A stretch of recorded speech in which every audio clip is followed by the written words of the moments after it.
محفل میلاد النبی صلی اللہ علیہ وسلم کی حقیقت کیا ہے، ضرورت کیا ہے اور تقاضے کیا ہیں، اس حوالے سے کچھ گزارشات عنوان گفتگو رہیں گی۔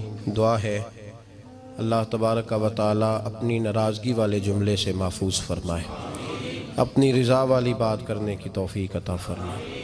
عزیز بھائیو، قرآن مجید فرقان حمید نے ارشاد فرمایا، قل بفضل اللہ، اے محبوب آپ فرما دیں جب اللہ کا فضل ملے، وَبِرَحْمَتِهِ اور اس کی رحمت ملے، فَبِذَلِكَ فَلْيَفْرَحُوا تو انہیں چاہیے کہ خوشی کا اظہار کریں۔ سورہ یونس کی آیت نمبر 58 ہے۔ جب اللہ کا فضل اور اس کی رحمت ملے تو خوشی کا اظہار کرو، خوشی کا۔ اسلام مسرتوں کا دین ہے، خوشیوں کا دین ہے۔ نبی پاک سید عالم صلی اللہ تعالیٰ علیہ وسلم کی مسکراہٹ کے اندر وہ حسن تھا کہ کائنات ساری حضور کی مسکراہٹ کی وجہ سے ہی مسکرا رہی ہے۔ حضرت جریر ابن عبداللہ رضی اللہ تعالیٰ عنہ حضور کے صحابی ہیں، وہ فرماتے ہیں کہ جب حضور مدینہ طیبہ تشریف لائے تو میں ملاقات کے لیے حاضر ہوا۔ پہلے دن میں حضور سے ملا تو نبی پاک مسکرا رہے تھے۔ پھر 10 سال میں حضور کو دیکھتا رہا، اور حضور کے وصال سے چند دن پہلے میری جو آخری ملاقات ہوئی تو اس میں بھی میں نے اپنے نبی کو مسکراتے ہی دیکھا ہے۔ اور فاضل بریلوی رحمۃ اللہ تعالیٰ علیہ نے تو اس تخیل کا اور رنگ میں لیا ہے۔ وہ کہتے ہیں حضور کے مسکرانے سے ہی دنیا مسکراتی ہے۔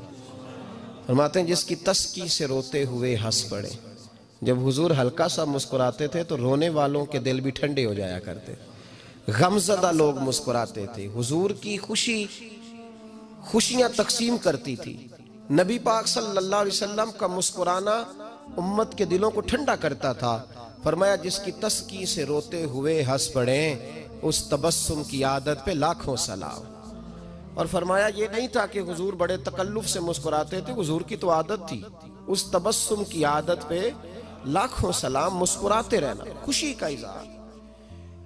اسلام بہت ساری چیزوں کا انسان کو پابند کرتا ہے، حدود و قیود میں رہنے کا حکم دیتا ہے۔ صحابہ کرام علیہم رضوان کے ہاں شادی کے موقع پر بارات لے کر کے جانے کا کوئی رواج نہیں تھا۔ حضرت عبد الرحمن ابن عوف رضی اللہ تعالیٰ عنہ جیسے مالدار لوگ بھی شادی کرتے ہیں تو نبی پاک کے بغیر بھی بارات چلی جاتی ہے۔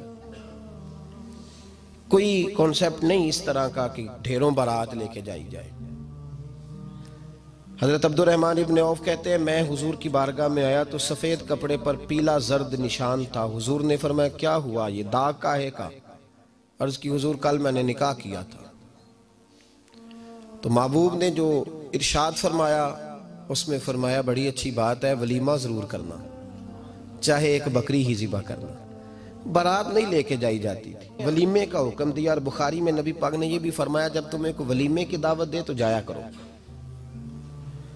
اچھا، اب شادی کے موقع پر جو بارات لے کے جائی جاتی ہے تو اگرچہ حضور کی سنت نہیں، لیکن اسے ہم حرام نہیں کہتے، اسے ہم ناجائز نہیں کہتے۔ ہم نہیں کہتے کہ یہ تو نے غلط کیا، اگرچہ لے جانا حضور سے ثابت، اس مروجہ انداز میں ثابت نہیں اس طرح ہمارے ہاں جاتے ہیں، لیکن ہم پھر بھی اسے ناجائز۔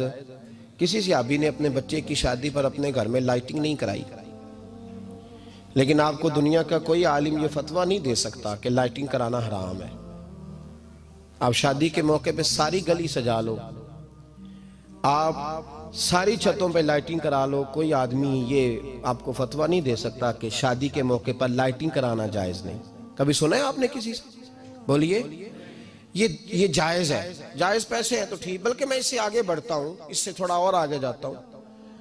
حضرت عائشہ صدیقہ رضی اللہ تعالیٰ عنہ فرماتی ہیں میرا جو کمرہ تھا نا جس میں میں حضور کے ساتھ رہتی تھی اور ایک لمبا زندگی کا عرصہ گزارا، اس میں 3 آدمی سو سکتے تھے، چوتھے کے لیے جگہ ہی نہیں تھی، اور کچا تھا۔ کھجور کے تنے کھڑے کر کے اس پر کھجور کے پتوں کی چھت ڈالی گئی تھی۔ میں جب ہاتھ اٹھاتی تھی تو میرا ہاتھ اپنی چھت کو چھو جاتا تھا۔ یہ ہے سنت نبی پاک کی۔ یہ حضور کا طریقہ ہے۔ بتائیے پکے گھر میں، لینٹر والے گھر میں رہنا جائز کہ ناجائز؟ کیوں جی؟ حضور تو کچے مکان میں رہتے تھے، آپ نے کیسے پکا بنا لیا؟ اللہ کی محبوب علی دین کو اس کی اصل بات میں سمجھیں۔ آپ ایسا نہ کریں جس میں انتشار اور امت تقسیم ہو، اس کا اصل مزاج دیکھیں۔ مہندی کے موقع پہ اگر کوئی آدمی 6 دیگیں دال چاول کی پکاتا ہے تو منع نہیں، جائز پیسوں سے پکائے۔ انہیں لائٹنگ لگوائی، کوئی منع نہیں۔ سارے محلے کو کھانا کھلایا، کوئی منع نہیں، بلکہ نبی پاک نے فرمایا بہترین مسلمان ہی وہ ہے جو سلام پہلے لے اور روٹی زیادہ کھلائے، تو بہترین مسلمان ہے۔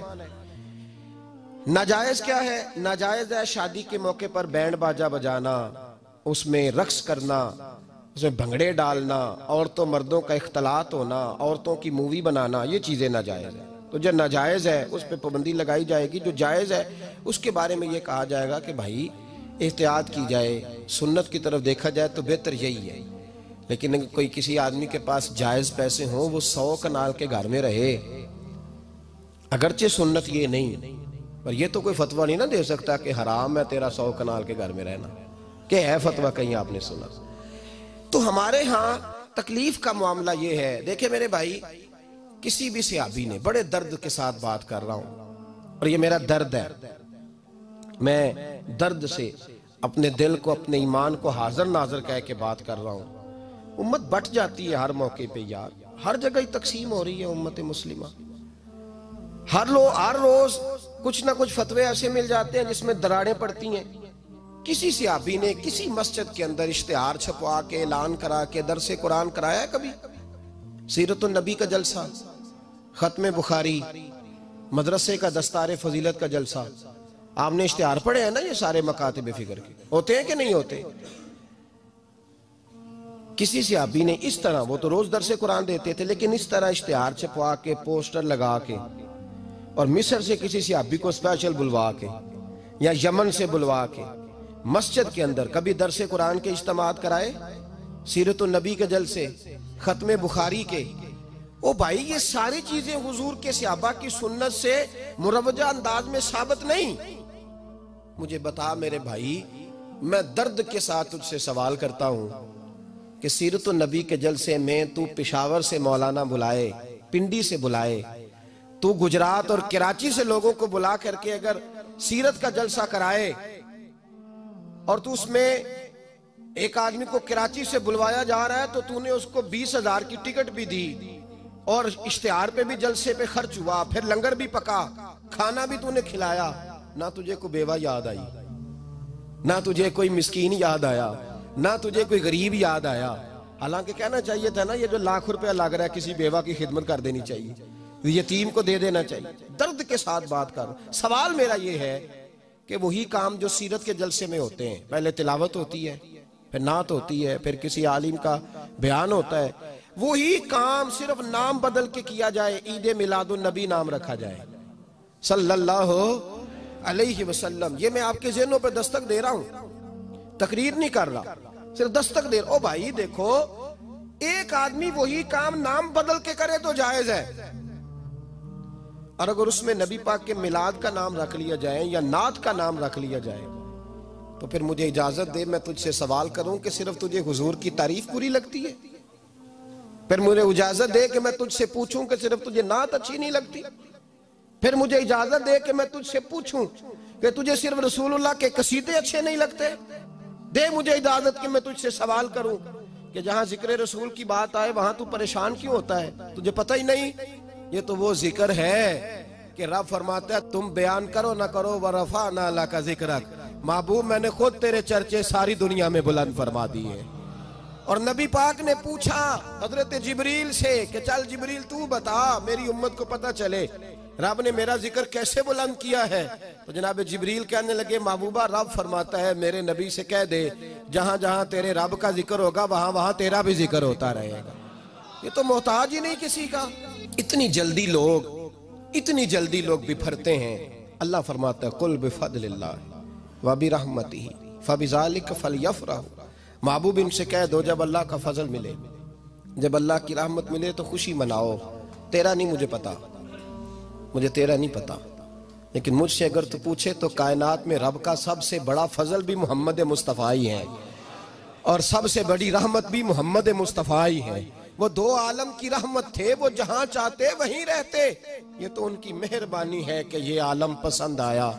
رب کریم نے تجھے آنکھ دی، دنیا دیکھی تو نے، رب کریم نے تجھے قوت دی، تو نے دنیا گھومی، اور پھر رب نے تجھے بیٹے دیے تو میٹھا میوہ، اور بیٹیاں دی تو تیرے لیے باعث کرم، تیری چھاتی پہ بچے چڑھے تو نے کہا سب سے بڑی نعمت یہی ہے۔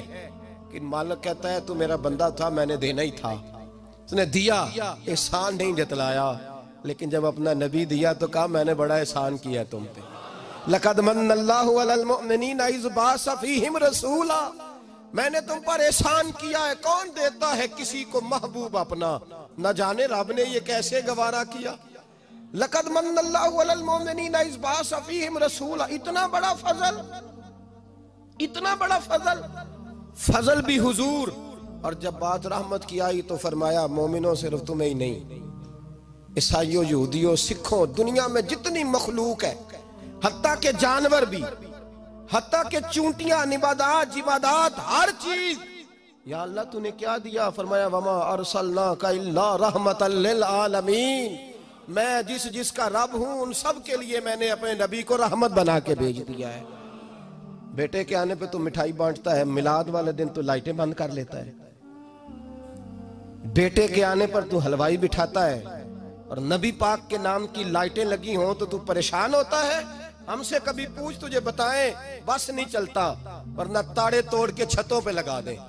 بس نہیں چلتا، فرشتوں کو بھی کہیں آؤ ہمارے ساتھ شامل ہو جاؤ، آمد مصطفیٰ مرحبا مرحبا کا نعرہ لگانا ہے، ہمارا بس نہیں چلتا، ورنہ دنیا کی ساری نعمتیں بچھا دیں اور لوگوں کو بتلائیں کہ اصل تو خوشی منانے کا دن ہی آج ہے، جب اللہ نے ہمیں اپنا پیارا رسول عطا فرمایا ہے۔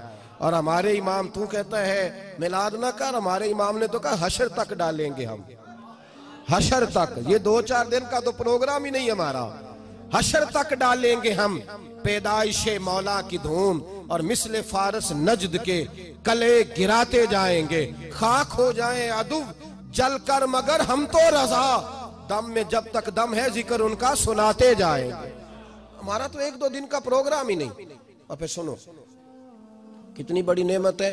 حضرت عباس سے کسی نے کہا تھا اللہ کی سب سے بڑی نعمت، تو بخاری اٹھانا، فرمانے لگے محمد نعمت اللہ، بخاری ہے بخاری، فرمایا محمد اللہ کی سب سے بڑی نعمت ہے، صلی اللہ، یہ سب سے